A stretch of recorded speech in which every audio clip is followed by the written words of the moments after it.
Selamat datang di channel podcast Dongeng. Ya, selamat datang kembali. Hari ini kita akan menyelami sebuah kisah yang luar biasa dari Surabaya.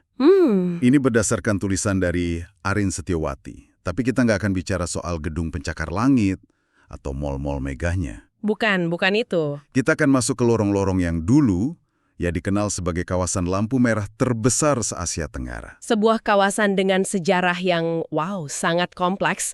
Tulisan Arin Setiawati ini yang jadi sumber kita, judulnya Muhammadiyah dan Misi Reformasi Prostitusi di Surabaya, itu membedah sebuah pendekatan yang benar-benar di luar kebiasaan. Tepat sekali.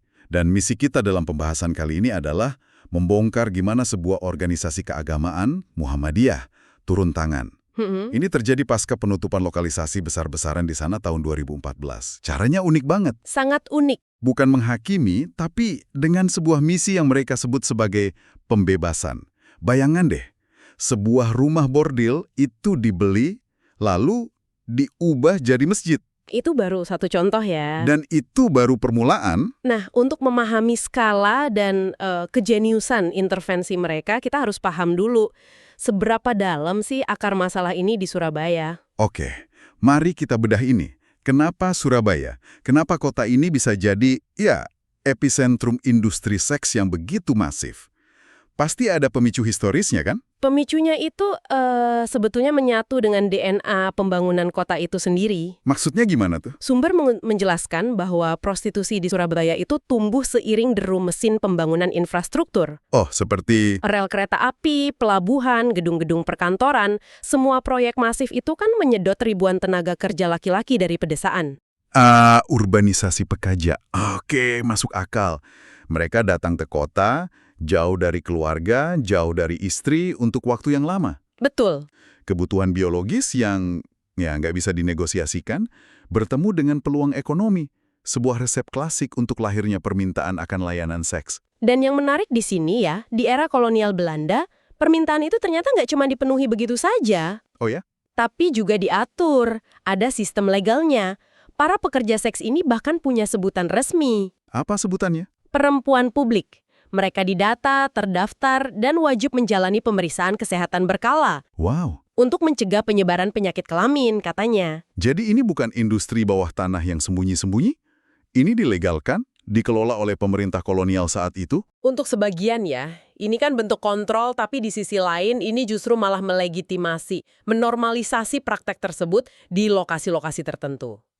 Catatan resmi dari tahun 1864 saja menyebut ada 228 pekerja seks yang terdaftar. Itu yang terdaftar? Itu baru yang tercatat.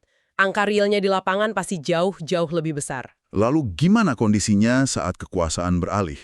Misalnya ke era pendudukan Jepang. Apakah sistemnya berlanjut? Nah, kondisinya berbalik 180 derajat. Jauh lebih kelam. Oh?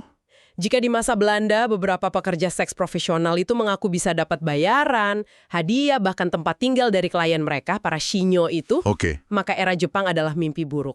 Sumber kita menggambarkan bagaimana banyak perempuan, bahkan anak-anak sekolah, ditipu atau dipaksa menjadi jugun ienfu. Budak seks untuk tentara Jepang? Betul. Mereka dikurung, nggak boleh meninggalkan rumah bordil, dan diperlakukan dengan sangat kasar. Jadi, kita bicara soal masalah yang sudah mendarah daging selama lebih dari 1 abad. Betul sekali. Dari industri yang dilegalkan, menjadi perbudakan paksa, dan terus berevolusi. Dan dengan latar belakang sekompleks itu, hadirlah sebuah keputusan radikal di era modern. Keputusan radikal itu datang pada 2014. Pemerintah Kota Surabaya, di bawah kepemimpinan Wali Kota Tri Risma Harini, secara resmi menutup 6 lokalisasi legal. Termasuk yang paling legendaris ya? Termasuk yang paling legendaris dan masif, Gang Doli dan Jarak. Sebuah langkah yang sangat berani. Tentu, itu langkah monumental. Tapi, menutup sebuah tempat secara fisik itu kan satu hal. Pertanyaan besarnya, apa yang terjadi pada ribuan manusia di dalamnya? Para pekerja seks, para mucikari, bahkan warga sekitar yang warungnya hidup dari ekosistem itu. Siapa yang ngurus mereka? Dan di sanalah celahnya. Pemerintah sudah melakukan tugasnya dalam penutupan fisik, tapi rehabilitasi sosial yang maha berat sesudahnya, mereka nggak bisa tangani sendirian. Nah, Disinilah Muhammadiyah, khususnya pimpinan cabang di Kerembangan dan Sawahan, melihat sebuah ruang kosong untuk dimasuki. Apa yang membuat pendekatan mereka beda? Karena kita tahu kan banyak organisasi keagamaan yang coba masuk ke lingkungan seperti ini, dan biasanya ya ditolak mentah-mentah. Kunci pembedanya ada pada satu kata, ijtihad. Ijtihad. Ini adalah istilah dalam teologi Islam untuk sebuah reinterpretasi hukum yang inovatif. Mereka nggak datang bawa spanduk penghakiman atau melebeli para pekerja seks komersial, para PSK, sebagai pendosa ahli neraka. Oke, lalu apa yang mereka lakukan? Sebaliknya, mereka melakukan sebuah manuver teologis yang brilian. Mereka mengklasifikasikan para PSK ini sebagai rikab. Rikab. Saya belum pernah dengar istilah itu dalam konteks ini. Apa artinya? Nah, secara klasik, rikab itu artinya budak. Namun dalam ijtihad modern yang dirumuskan Muhammadiyah, artinya diperluas. Diperluas gimana? Rikab adalah orang yang terjerat dalam sebuah sistem yang menindas, yang membuatnya tidak berdaya untuk membebaskan dirinya sendiri, meskipun ia sudah bekerja keras. Mereka adalah bagian dari kaum mustad'afin. Kaum yang dilemahkan. Kaum yang dilemahkan oleh struktur sosial dan ekonomi. Ini dia kuncinya. Ini bukan sekedar istilah baru, ini pergeseran paradigma total. Tepat. Mereka tidak melihat orangnya sebagai masalah, tapi sistem yang mencerat orang itu sebagai masalah. Anda menangkap esensinya. Begitu cara pandangnya diubah, semua strateginya jadi masuk akal. Misi mereka bukan lagi memberantas penyakit masyarakat, Tapi menjadi misi pembebasan kemanusiaan. Tujuannya bukan menghukum, tapi memerdekakan. oke, Mari kita lihat bagaimana cara pandang fundamental ini mereka terjemahkan menjadi aksi nyata di lapangan. Karena disinilah letak kejeniusannya. di sini bagian yang paling menariknya. Mereka sadar betul, ceramah dari mimbar saja gak akan mengubah apa-apa. Gak akan mempan. Jadi, mereka turun dengan pendekatan multilapis yang sangat praktis. Strategi pertama mereka saja sudah sangat radikal. Mengambil alih ruang. Benar, mereka secara harfiah membeli properti di sana, terutama rumah-rumah milik Germo. Tapi bukankah itu berisiko? Bisa saja kan muncul anggapan Muhammadiyah malah mendanai para Germo dengan membeli aset mereka. Gimana mereka menavigasi persepsi itu? Jauh lebih besar. Dalam sumber kita, dijelaskan ada sebuah konsep bahwa materi, yaitu aktivitas, lalu ruang, tempatnya, dan waktu itu saling terkait. Oke. Dengan membeli dan menguasai ruangnya, rumah bordil, mereka memutus mata rantai antara aktivitas prostitusi dengan tempatnya. Tujuannya adalah mengubah fungsi ruang itu secara permanen. Dan mereka benar-benar melakukan itu? Ada contoh konkretnya? Sangat konkret. Salah satu rumah Germo besar yang dibeli oleh pimpinan cabang Muhammadiyah Kerembangan kini berdiri tegak sebagai Masjid At-Taqwa. Wow, jadi masjid? Pusat ibadah dan dakwah di jantung kawasan yang dulu identik dengan prostitusi. Ini adalah cara mengubah habitus atau kebiasaan sebuah lingkungan secara fisik dan simbolis. Pelan-pelan, citra kawasan prostitusi digeser menjadi kawasan santri. Mengubah fisik bangunannya itu satu hal, tapi mengubah mindset orang-orang di dalamnya itu tantangan yang sama sekali berbeda. Jauh lebih sulit. Dan sepertinya mereka sadar betul kalau kuncinya ada di pendidikan kan? Tepat, pendidikan menjadi senjata pembebasan mereka. Dan mereka menjalankannya di 3 jalur berbeda, menyasar 3 kelompok spesifik. Apa saja itu? Pertama untuk anak-anak. Anak-anak dari para PSK dan Germo ini dirangkul, diberi beasiswa, dan difasilitasi untuk bersekolah di sekolah-sekolah Muhammadiyah. Contohnya SD dan SMP Muhammadiyah 11. Tujuannya jelas ya, memutus rantai generasi, memberi mereka lingkungan, pengetahuan, dan harapan baru agar mereka punya pilihan hidup yang berbeda dari orang tua mereka. Sangat strategis. Betul. Lalu jalur kedua? Jalur kedua menyasar langsung para PSK dan Germo itu sendiri. Mereka nggak langsung diceramahi soal dosa dan neraka. Pendekatannya gimana? Lebih ke pembinaan spiritual, pengajian yang membangun kembali kesadaran mereka sebagai manusia, sebagai hamba Tuhan.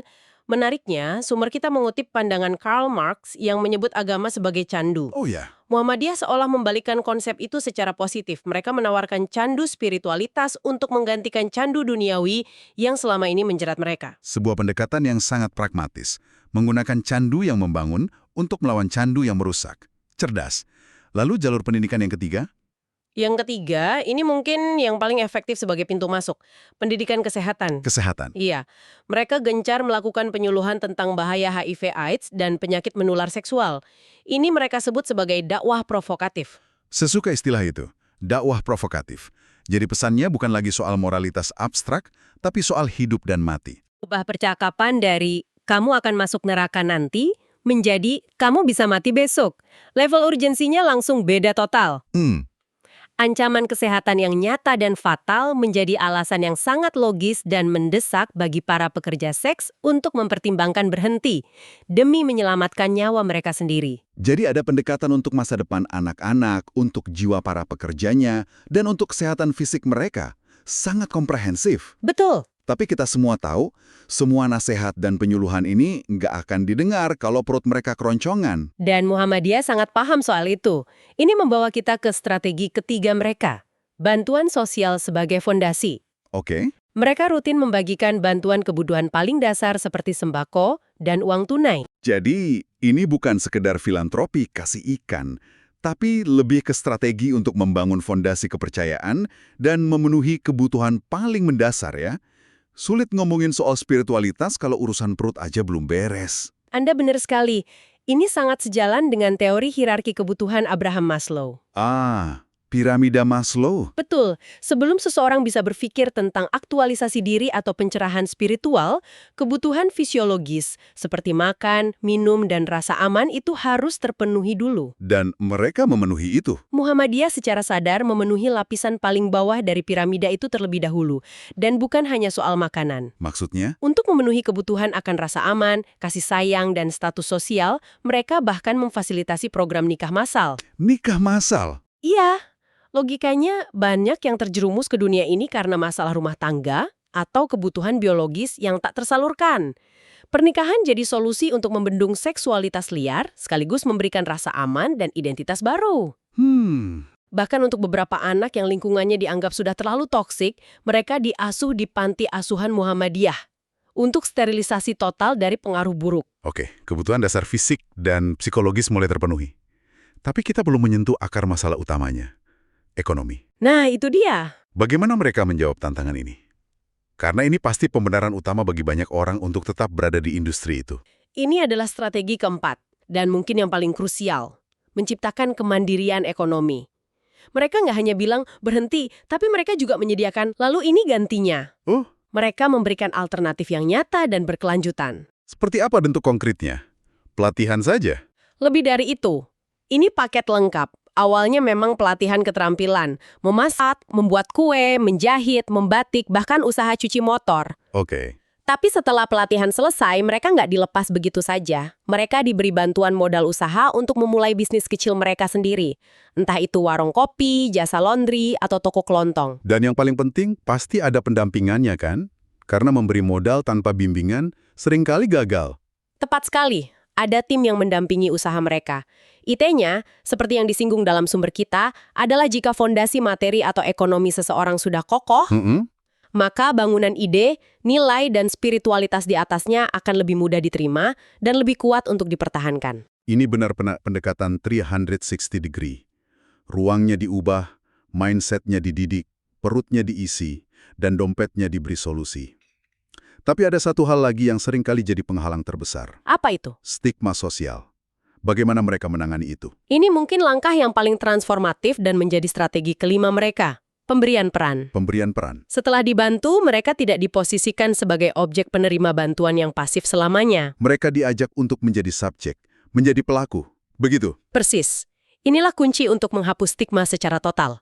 Mantan PSK dan anak-anak mereka tidak lagi dilihat sebagai pasien yang perlu direhabilitasi. Tapi sebagai kader yang punya potensi. Mereka diundang dan dilibatkan secara aktif dalam berbagai organisasi otonom di bawah Muhammadiyah. Bisa berikan contoh? Para ibu dan perempuan diajak bergabung dan aktif di Aisyah, organisasi perempuan Muhammadiyah.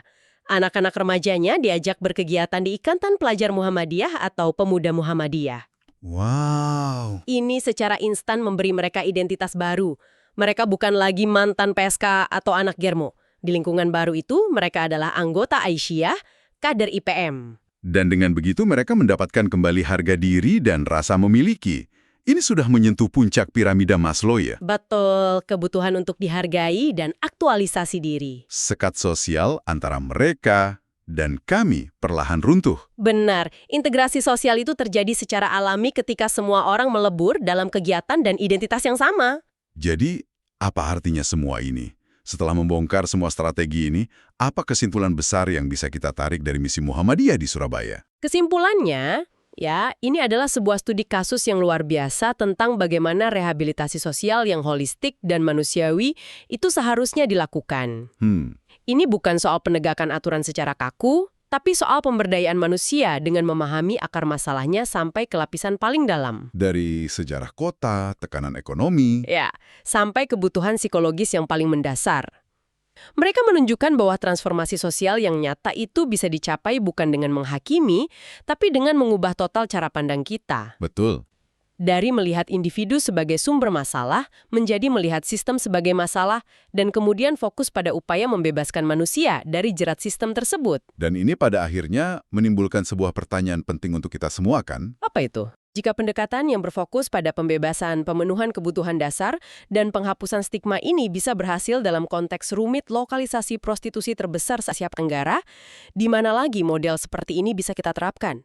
Sebuah pemikiran yang sangat kuat untuk direnungkan. Apa yang bisa terjadi jika kita mulai menangani berbagai masalah sosial lainnya, kemiskinan, kecanduan narkoba, kenakalan remaja, bukan sebagai penyakit yang harus diberantas, tetapi sebagai manusia yang butuh dimerdekakan? Itu pertanyaan besar untuk Anda bawa pulang dari pembahasan kita kali ini. Untuk mendukung channel podcast ini agar lebih berkembang, Anda bisa membagikan pembahasan ini kepada teman-teman Anda. Iya, betul. Kira-kira selanjutnya kita bahas apa lagi ya? Beritahu kami di kolom